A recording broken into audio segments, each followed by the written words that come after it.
Welcome to this weekend's Barcelona Grand Prix.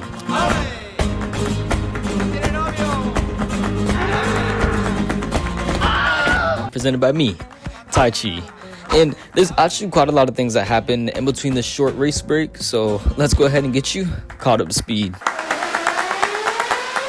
So, the first thing I want to touch on is that the home favorite, or at least one of them, Fernando Alonso, had mentioned that this might be his last Formula One Grand Prix race at Barcelona. The Barcelona track contract ends in 2028. Hold up, editing Ty here is going to step in for a second. So, I had it a little bit confused. The Barcelona track, it's going to be there, and then it's going to not show up on the calendar until 2028. And then every 2 years or so, it's gonna cycle off. So it'll be there 2028, won't get another race till 2030, then it won't come back until 2032, so on and so forth until its contract is renewed. That just means that by then, he may be retired out of the sport. I know, it's so sad seeing one of the oldest rookies leave, but I do feel with Fernando, he probably would have stayed a lot longer if that Aston Martin was a bit more fun to drive. But honestly speaking, I can't blame him if he decides to dip. With Alonso though, he'd probably just go into another racing series, maybe World Endurance Championship, maybe even IMSA, but I do feel if he's not racing Formula One, he'll probably dibble and double into the hypercars. Next up, Antonelli.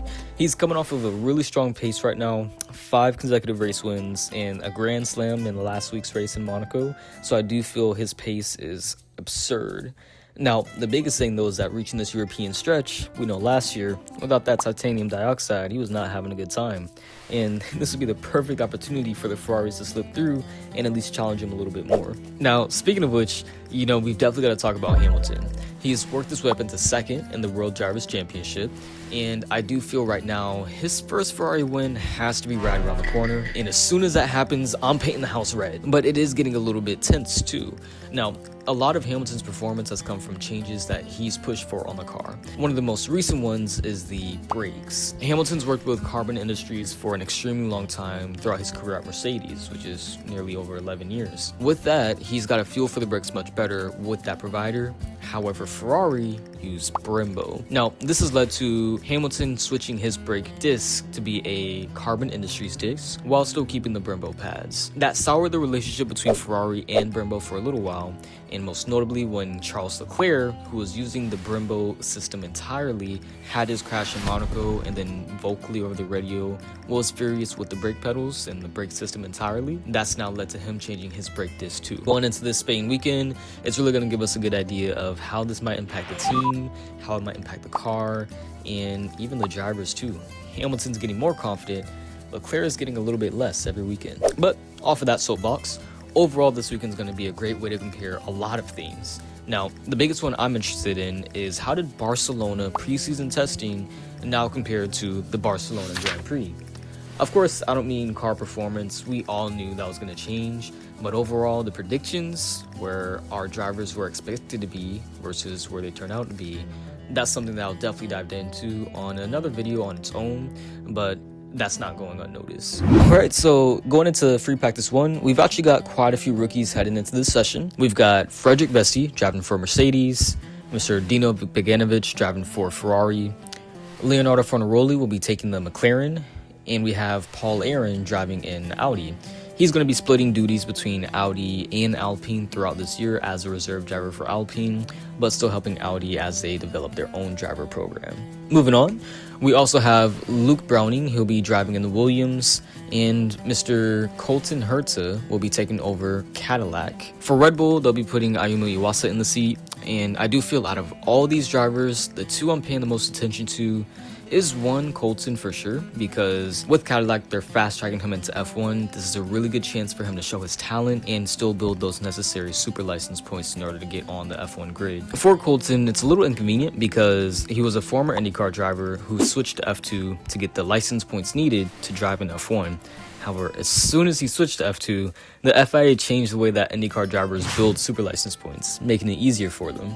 So he made that switch, signed the contract, and then now he's in a whole new racing series with a new car and different tracks, and he's kind of got to start from ground one, while if he stayed in IndyCar one more year, it would have made it a little bit easier. Moving on, we do know that in Monaco, there were a ton of penalties handed out, and everyone pretty much had to deal with it, except for one driver, Pierre Gasly. So After his penalty was applied to him at the end of the race, Alpine actually submitted an appeal and the FIA reinstated his podium. They realized that it wasn't right, and they did go ahead and give him the position back, now taken away from Hadjar. Once again, this sucks for Pierre, because yes, he gets statistics for a podium finish, but now it's not like he can go up there and spray champagne again, and he can't get the applaud or the camera photos or all the great feelings that come with the podium. And then on the contrary, you have Hadjar. He got to go up there, he got to celebrate, and he got to spray champagne, all the above, and then they take his trophy away about a week later. It sucks. Regardless though, at least they did the right thing in the end, but it's still unfair to all the drivers who served their penalties in the race. You guys can't go back and change that now. Any Hoosers, heading into this race weekend, we found out that Mercedes is eligible for an ADO upgrade. ADO is the additional development upgrade opportunity, which basically means that these certain manufacturers will be able to upgrade their vehicle to keep it on par with the fastest manufacturer, which right now happens to be Ford. I'm super happy for Ford, but it's a bit unfair how that's done because it measures the ICE, internal combustion engine. However, it doesn't measure the battery. While it's super impressive Ford has a great ICE, they definitely don't have the best battery, and now they can't upgrade their engine. And you have teams like Mercedes, who's pretty solid in battery, and now they get to upgrade their engine even more, further pushing up the field. Lastly, to round out our up-to-speed news, it's finally been agreed on for the FIA to really change these power unit regulations for the next couple of years. So overall, the plan is to originally gradually lean more power towards the ICE, the internal combustion engine, until we get a 60-40 split going into 2028. I think that's a major W. At least have the majority on the ICE for those long tracks like Monza or even like Vegas. You have some really long straights. You don't want to have the battery dying on you and then you're completely out of all options. Having the ICE at least 60% gives you a little bit more room to adjust and make it a little bit better. We've seen how much better the racing has gotten just from us having those updates with the deployment, but now we're able to see what the racing will be like with the engine having a lot more power. But that wraps up our up to speed news segment. So now we can head into the practice sessions. So for free practice one, nothing crazy really happened. It was a pretty solid day for the rookies. I think this really shows that the 2026 cars are much more drivable. The ground effect errors were brutal to say the least. And I say this because we have rookies finishing pretty close to what you'd see on your daily full-time drivers. To round it out, we've got Fornaroli P5, Paul Aaron P6. Is that right? Oh shoot. Iwasa P15, Vesti P16, and Colton in P21. Luke never got to go out because the Williams was under construction the entire practice session. Lawson ended up having to pull off to the side of the road at the early phases of the practice session, which caused a virtual safety car. That Red Bull engine is supposed to be the best, by the way, at least in terms of ICE. Otherwise, they're really running into some issues here. And this is also where we're starting to see where the strategy play is going to become more and more prominent here because the tire degradation is high. With the torque these new cars have, they're chewing through those tires every corner exit. So a 3-stop strategy might not be that far away, which is kind of insane. Furthermore, McLaren's also showing that whenever their car decides to stop using PTO, it can really put in some work and put in some high consistency results, with Lando Norris topping the session. With Bottas, once again in practice 3, they must have left his brakes back in Monaco because they're not working and he can't slow himself down going into turn 10. It's interesting to see how this Cadillac develops, but for right now, it's cosplaying a Lego piece. Mercedes actually ended up topping the session, George going fastest, and Kimi also hopped on the radio a couple times, showing he's got that pepperoni in. Summarizing qualifying, the Mercedes and Ferraris are actually closer than ever. I say that because every time on the timesheets, it's usually Mercedes, Ferrari, Mercedes, Ferrari. That was what it was like in the beginning of the season, but slowly we got Red Bull in the mix and McLaren in the mix. Now it's back to that Mercedes-Ferrari domination. McLaren completely fell off pace compared to yesterday. They were actually tumbling down a lot further, becoming a bit more of a midfield contender instead, while Red Bull was putting in a little bit more effort and started to fill in the gap where McLaren used to be. Hulkenberg finally made a Q3 appearance with Audi, even after his time was deleted several times, so I think that's a major win for him. Towards the end of Q3, now Leclerc's pushing to find the limit, and he finds it, and causes a red flag now with about 8 minutes left in the session. The cars get back on track again, and now our finishing order is Russell, Hamilton, and Antonelli, top 3.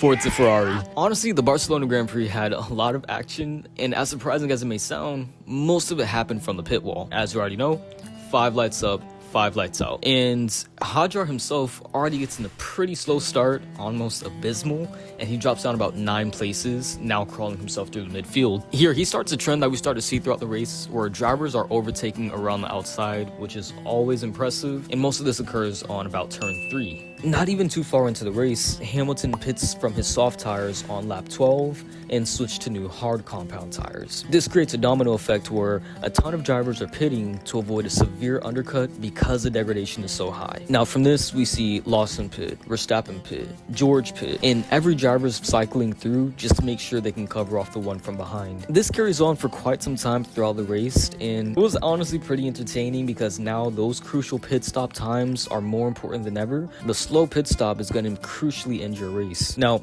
we fast forward a little bit, and on lap 16, Bottas's car retires. This is just a daily occurrence at this point. And then on lap 25, we notice some teams are actually starting to limit their car's delta pace just to avoid a high amount of degradation. V-Carb's the team that stood out to me the most, doing this with Lawson specifically holding up the midfield pack just to make sure he's saving his tires. I feel like right here, the midfield pack is actually getting really entertaining to watch now, because even though we're getting some pretty good dogfights in the front, in the midfield, you have Alpine and V-Carb, both consistently challenging for points here, and they were really putting in efforts to see better results. On the other hand, Audi, Williams, and Haas themselves, they all have such great potential to reach points, but they have to start putting it all together. I feel like right now, the most consistent one, surprising as it may be, is Williams in that faction. Audi, their cars retire a little bit too often. Haas, they're a bit competitive, but they fell off compared to the beginning of the season. And Williams are the only team that seem to be showing more improvement in the positive direction as they take more Ozempic and make the car lighter. Getting back onto the on-track action, now pushing towards lap 28, Hamilton pits again. And this time it starts to look like he may be going for a 3-stop strategy, which is on the rare occurrence side because on paper it seems so slow. Of course, when Hamilton pits again, it triggers another domino effect. It's like everyone now starts pitting within the next 2 to 3 laps to avoid that undercut. It's costing them nearly a second, some teams 2 seconds, just because of the raw pace of the tires. As soon as we get into lap 30, it's like the action doesn't stop. Hulkenberg retires on lap 32, and then lap 33, Russell and Antonelli are starting to duke it out, and you just know Mercedes, that pit wall is getting pretty tense because 10 years ago, they all remember what happened. At turn 3 we go, and it's Nico Rosberg, and Hamilton's onto the grass, and Hamilton's had a massive crash, and he's crashed into his teammate! And now on lap 35, you really do see that Mercedes is getting in a tight spot because they know that they're in a position that McLaren was in last season. 2 amazing drivers, both fighting for a championship, and they can't pick sides. How you pit is going to really be important to how it affects the championship, and they don't want to show favoritism for one driver, even though we all know Kimi is a favorite. Now, in this position, Russell and Antonelli are duking it out. You have Hamilton who pit and is clawing through the field incredibly fast, and you still have Norris threatening an undercut from Antonelli. They pit Russell first. They want to make sure they can still get him out while not slowing down Antonelli and costing Antonelli a space to Norris. But still, fast forward just 4 laps later into lap 36, Russell finally pits, but now he's coming down to a very close gap to Hamilton. On just lap 38, Antonelli finally pits as well, and while this is happening, Hamilton takes the lead of the race from George Russell. Now that Hamilton has the lead and Antonelli's coming out the pits, he has to immediately go defensive and cut off Norris. Norris himself, he had pit just about a lap or so earlier, and that undercut once again is so strong. Even though he's not right up the back of the diffusers of the 2 drivers, he's still starting to show his presence that this may be a potential podium finish. During all this back and forth within the top 3 teams, somehow Albon mysteriously retires. I really don't know what happened there. Lap 40, Alonso retires, and he's parked on the side of the track, so now this forces a virtual safety car. When the safety car first comes out, Hamilton actually drove past the pits, so he can't pit immediately, but Ferrari was still able to call a good decision. I know, surprising, right? And they were able to get him into the pits only about a lap or so after, and then he's able to get a pit stop that's super quick, no one's contesting him, and as soon as he comes out, the virtual safety car ends. That couldn't have gone any better. The race resumes around lap 55 to lap 60, and somehow during all of this, Albon returns from the grave, and he's back on the track even though he's 11 laps down. This is what I mean where Williams can contend, but they've got some other things to sort out with their car first. Now, we're down to the wire. Lap 61, Antonelli finally is able to get past Russell. Russell's still getting pretty dangerous with these late defensive moves, but that's not stopping Mr. Pepperoni from really sticking it out there and still making the move effective. Now, even after putting in so much effort to get past Russell, Antonelli is now in P2 after passing him, and on the next lap, he's now going through wing damage from the battle with George, and then his engine mysteriously stops working. So he's now retired as well, and he's parked up on the side of the field with an engine issue. At the same time, Leclerc is also experiencing a power steering issue, so once again, on lap 62, he's retiring because he can't turn his car. Honestly speaking, this really has just been not the best 2 weekends for Leclerc. He had 2 Q3 exits, and those are both from a DNF, and then he had 2 DNFs in the race themselves within the last 10 laps. Overall though, after that, the Marshals has to spend some time cleaning up these cars, so it's a virtual safety car till lap 65. After that, Hamilton pretty much gets a free drive home and has his first win with Ferrari. After crossing the checker flag, Hamilton now breaks his record of most career podiums and most career wins, and now has another record of being one of the oldest drivers, I believe right behind Jack Brabham, who last won in 1966 at about 40 years old and some change. So honestly, this is a good win for Ferrari, but also it was a heartbreak for Leclerc fans as well. One driver winning, one DNFing, that's always mixed emotions. This is still a great thing to take away from Ferrari. Nailed the strategy, had a really performing car. Charles, I know we talked about yesterday, with him having the Carbon Industries brakes, there's going to be some time to warm up, but between this race and last race, I really do wish he takes this next week off just to refresh and recoup so he can come back again next weekend in Austria and make sure he's nailing it on the point. Barcelona was a banger, and we can add this to another race in this 2026 season that has provided endless action, whether it's on the track or from the pit wall. We had something to enjoy throughout all 66 laps. Now, post-race, there was a penalty handed to Colapinto for a yellow flag infringement, so that drops him from P8 to about P10. Still on the points, which is great, but not as many points as Alpine could have grabbed, allowing V-Carb to fill in that spot. Bittersweet moment for Kimi because he showed that consistency we wanted to see, but he couldn't finish the race with means out of his control. I blame that damn towel. Now, once again, this 2026 season tends to show up and show out. I'm super happy to see Ferrari. They found what they were looking for within themselves, and Leclerc, I still have faith in him. I feel like he is going to come back to the podiums. But all is said and all is done. Once again, that's the Barcelona Grand Prix, presented by me, Tai Chi, and we'll see you again in the Red Bull Ring.